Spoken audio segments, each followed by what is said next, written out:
Hey everybody, welcome to Cowboy Leather and Shoe Repair. It's Friday, TGIF. Yep, we had a busy week. A lot of shoe repairs come in. As far as leather goods, we didn't do a whole heck of a lot.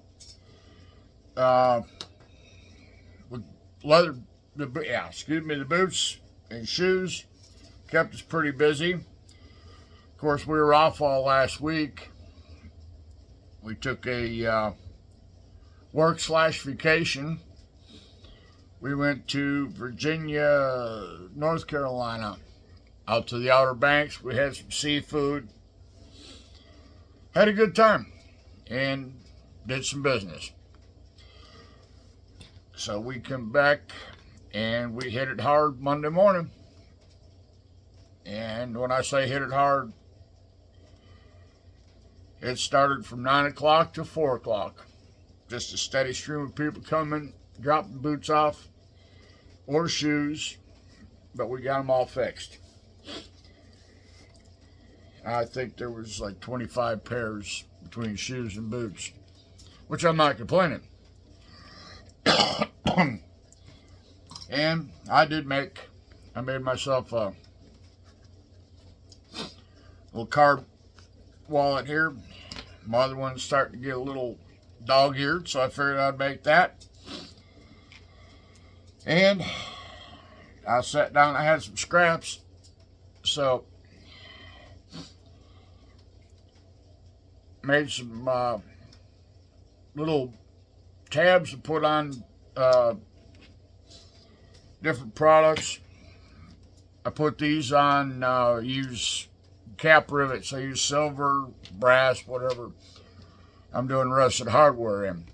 I usually put these, like if I'm making a tote bag or something like that, out of the chrome tin, and you can't stamp it, so that works just fine and dandy. Put it down inside the inside lip, and like I say, you just put 4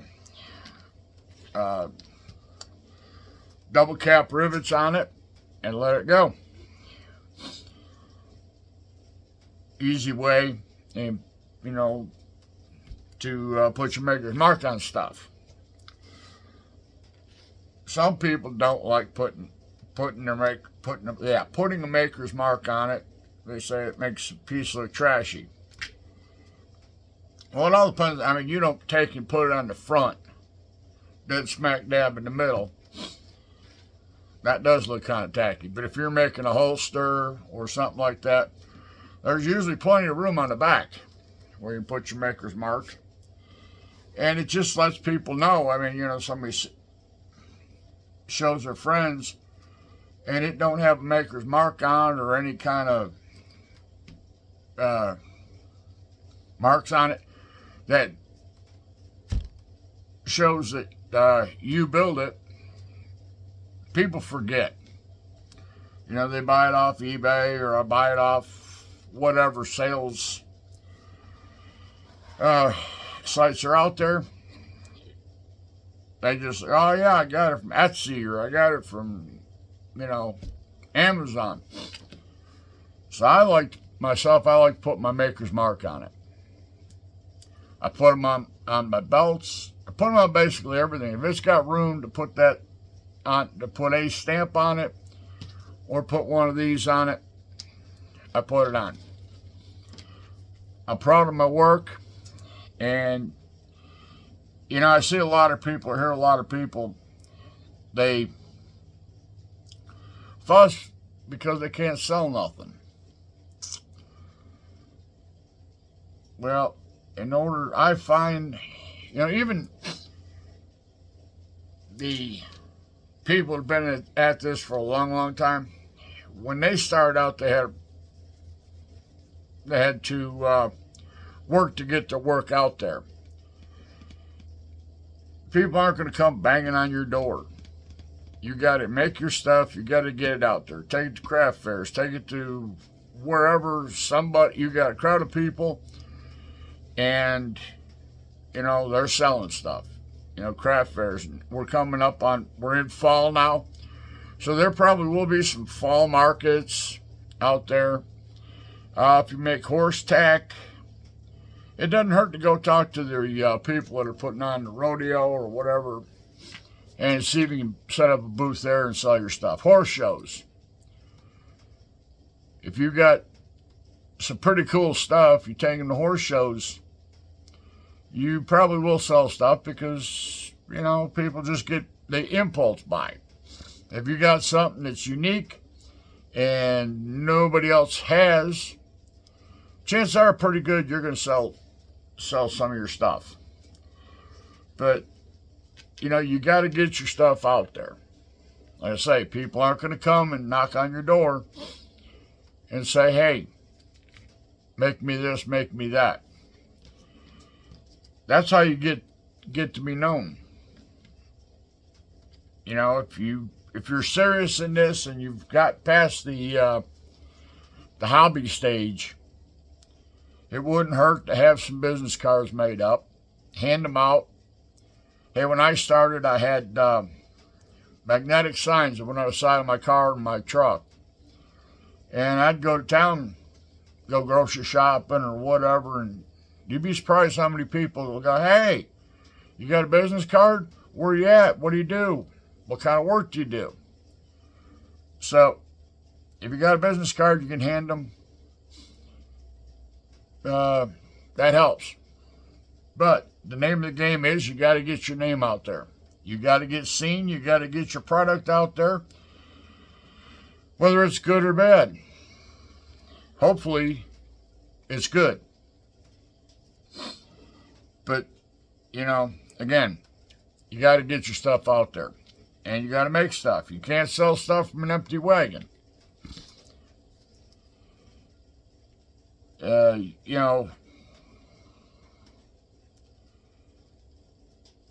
Giving it to your, make stuff for Christmas or whatever, give it to your relatives, that's all fine and dandy.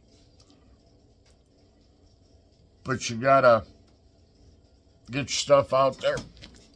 Excuse me. And make sure people see it. And do the best you can when you make your stuff. What I did when I first started is I went to some of these craft fairs and different places, and I just walked around and just to see what other people that were doing leather, what they were doing, what they were making, how they were finishing stuff off, and what their prices were. And then I come back and I made stuff, not exact copies of what they were doing, but I made stuff. I priced it appropriately, and I started selling stuff. Name of the game is put a fair price on it so you're making money and the customer thinks they're getting a deal. I see people out there advertising, they make key fobs. I saw a guy the other day. He thought his key fobs, which were just a piece of strap leather cut with a key ring on it, and I think he put a little concho on it, and he was wanting to get $65 for those. And I realize you get a little bit of markup, but that's a little, and they really were nothing special. He didn't finish his edges. There was a few things wrong with it. But for a key fob, I sell a nice key fob, and I think I sell them anywhere from $5 to $20. So, like I say, make a good product. Don't rip the customer off. Some people think that, if they're not paying a high dollar, it's not worth anything. That it's junk. But You got to make the stuff. You got to get it in front of the people in order to sell it. You know, there's room in this for everybody. And if everybody sticks together, works together, everybody can make some money. You know, right now, I've looked at, we'll use eBay for instance. 99% of the stuff that you see on eBay is not made here in the United States. Now, somebody here in the United States is making something, and it's not only leather, it's, you know, handcrafted items, God, you know, whatever people make for, you know, wood. I see a guy one time was making like wood baskets. He couldn't get his price out of them because you could get them cheaper someplace else. You know, to me, I don't think there should be any bickering, any fighting. I think as everybody here in the leathercraft, whether it be a hobby or a full-time business, I believe we all can work together. And will we push the foreign stuff out? Not really, but if we can take and show the customer that what we make is a lot better than what they're getting coming in from overseas, it's going to take time, but it can be done. You know, and when we make stuff, we try and use the best leather you can possibly afford. And, you know, if you're just starting out, you don't have to buy the, you know, Wicked and Craig and the Herman Oak and stuff like that. You can use the less known, if you will, or, you know, if you get a deal on something that's got some blemishes in it, and you're making wallets, if you look at that piece and figure, well, okay, it's 10 square feet of, you know, whatever, I can get 5 wallets out of it or 6 wallets out of it. You know, you gotta walk before you can run. And, you know, I see people that just, they get sucked into this. You know, they'll go in some of these different leather crafting rooms or forums or chats or whatever, and they'll say, hey, I'm looking for a good used sewing machine. And 95% of the people in there will go, well, go buy this machine or go buy that machine, they're brand new. You know, don't buy a used machine. There's nothing wrong with a used machine. You know, basically everything in this shop, machine-wise, is used. I got a piece, that Singer back there, 1916. Do the math. And it still works just as good as now, probably as the day they bought it. But there's nothing wrong with it. You know, no, there'd be somebody out there that go, well, you know, that's just a shoe cobbler machine. Yeah, that's what it is. That's what it was meant for. But if you take, you know, people go, well, you can't sew any substantial leather. Well, if you take a look at a boot, a work boot, it's usually made out of 4 to 5 ounce leather, and if you got a sole patch on it, you put probably 3 to 4, maybe 4 to 5 ounce leather patch on it, So now you're making that needle punch through almost 10 ounces of leather, and it goes through it in stitches. And that machine's been around, like I say, since 1916.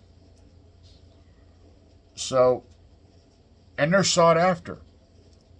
You know, you can pick them up not working from $500 all the way up to, I saw one guy had one that was in nice shape, well taken care of. In fact, he rebuilt it. He wanted $2,000 for it. And I kept checking back. And after about, I believe it was about a week, he sold it. So somebody wants them. Somebody knows how to use them. The Chinese machines, well, that's a whole different story there. I had one, and I used it for a while,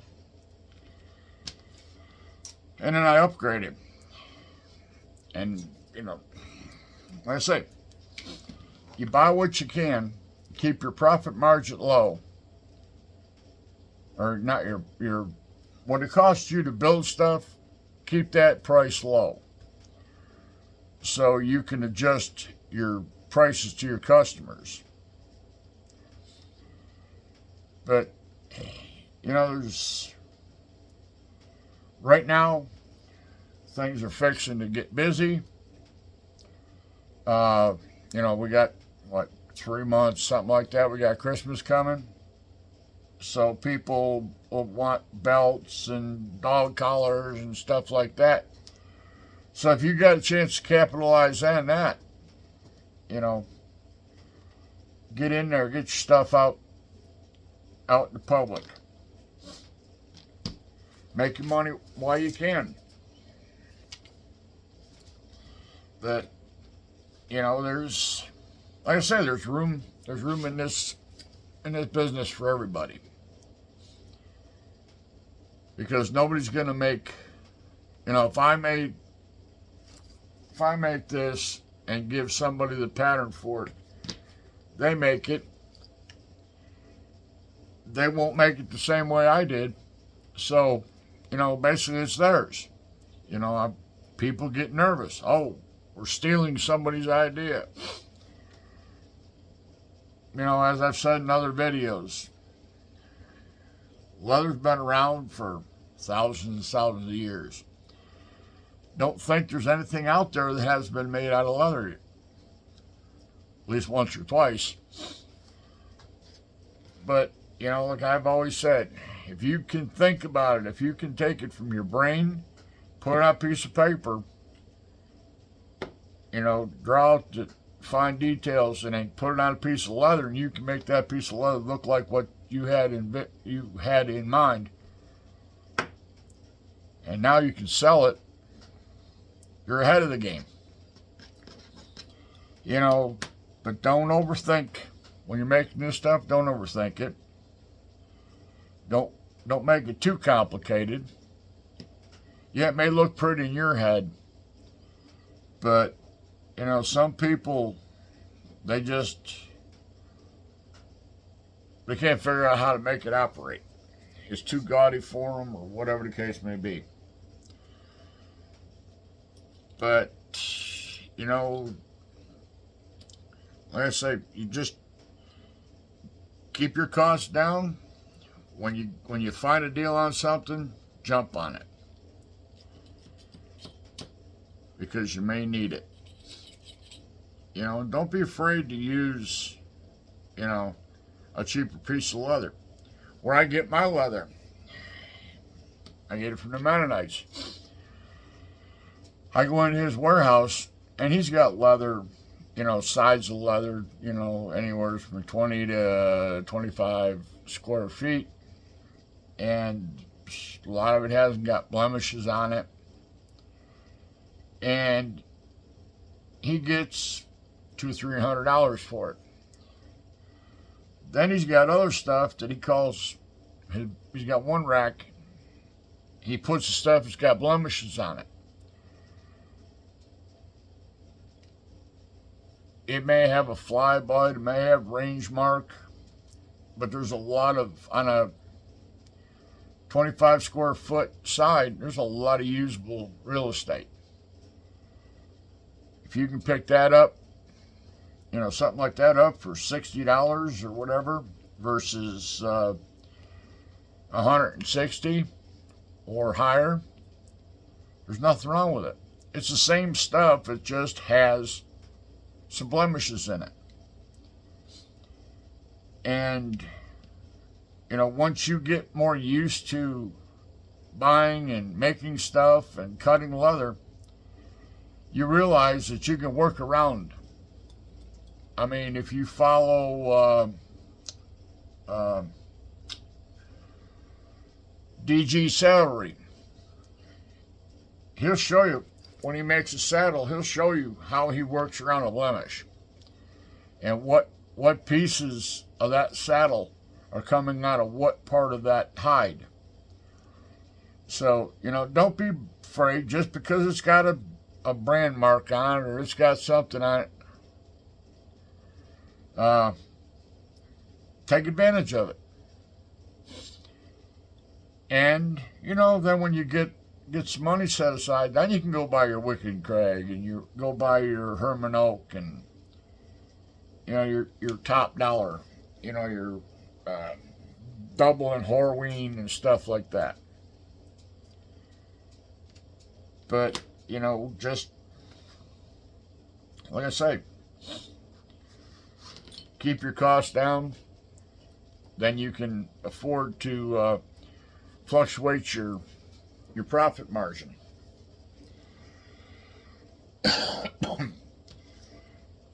Let's see, what else? There was a couple other things that... Oh, I'm not going to name names, but I thought it was rather funny. I saw a guy the other day, somebody asked the question about tan coat and a few of the other top finishes. And this guy pipes up and says, well, use Mop and Glow. Now, I've seen this guy before, and he's told the same thing, about using Mop and Glow over tan coat. And people asked him, well, do you put it on with a dauber? Do you put it on? How do you put it on? He goes, yeah. He said, I put it on with a dauber. And somebody else says, well, I put tan coat and, the other top finishes on. I use an airbrush. Says you can control the amount you put on there. Well, that's great. But I think floor wax is a little extreme. And he was the same guy that told somebody, they said, well, what kind of oil should I use? And everybody was saying, use neat's foot oil, use mink oil, and, just the different oils. And this guy goes, well, he said, I go to the grocery store and I get animal fat, melt it down or render it down and use that. And I've only seen that done a couple of times. And the guy that did it, he was an old mountain man. A real honest to goodness mountain man. Not one that you see on television, on that History Channel stuff. This guy was a real mountain man. And what he would do is he'd go coon hunting. He'd sell the pelts, feed the meat to his dogs, take the fat, and he'd make it into hand cream and stuff like that. Well, he lived for a while. He would go out in the Rockies and out west. He'd go out there and hunt and trap and whatnot. And he showed it to me because, I believed him, but I thought, oh, that's got to have a heck of a smell. He used bear grease or bear fat. And he, rendered it down. And what he would do is he'd wipe it on he had real honest to goodness buckskin pants. And he'd wipe. He said it makes it waterproof. And he said, you'd be surprised. He said, if I put like coon on there, the waterproof, he said, I can walk around the woods, get a whole lot closer to game because I smell like it. He said, now Barry, he said, you know, not so much. But getting back to where I was going, you know, this guy said, oh, you know, using virgin olive oil, it'll go rancid. Well, I don't know what kind of animal fat he uses, but animal fat, when you turn it into you know, lard or whatever, that goes rancid too. I mean, maybe the guy was right, but I kind of sort of didn't think so. And you don't want to, you know, this tan coat, I myself, I don't use it very often because I was told that even after, you know, you kill the cow and they tan it and they tan the hide and everything else, they say that the hide still breathes. So when you put all that stuff on there and seal it, it don't give it a chance to breathe. And I have seen people that use a tan coat, and yes, they probably have put it on too thick, because you pick it up and you squeeze it and you try and flex it, and it's like hard as a rock.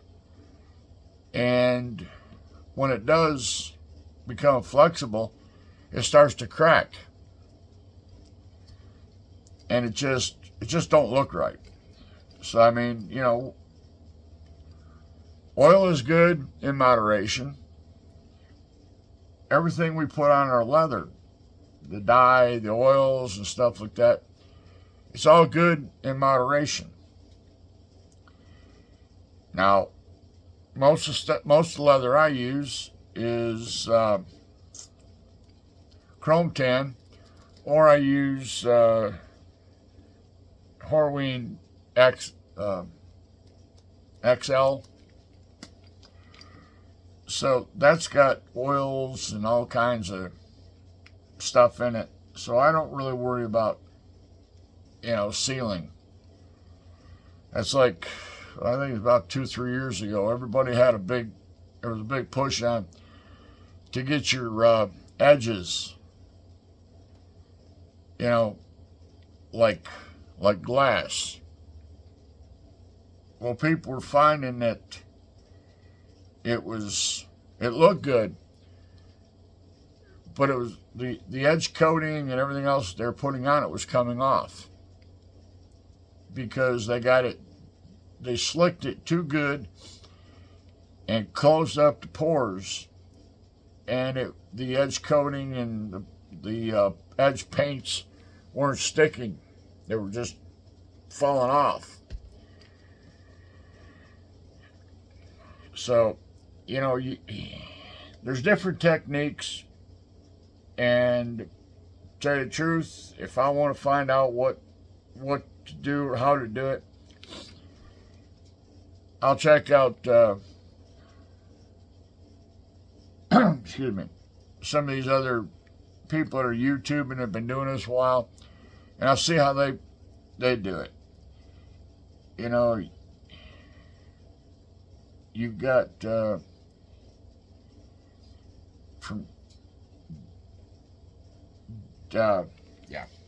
lost train of thought. Train left station, lights were on.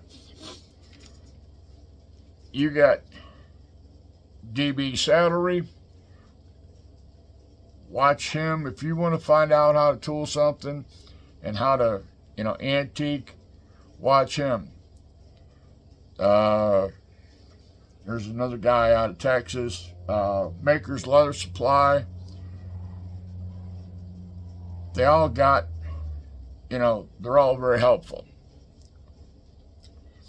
So, I'm going to end this, and just in closing, don't get discouraged. Believe me, being discouraged is not productive. I've been that way sometimes, but when you think it's time to throw the keys in the water bucket, you get real busy real fast. So don't get discouraged. Stay with it. Do your best that you could possibly can with your budget,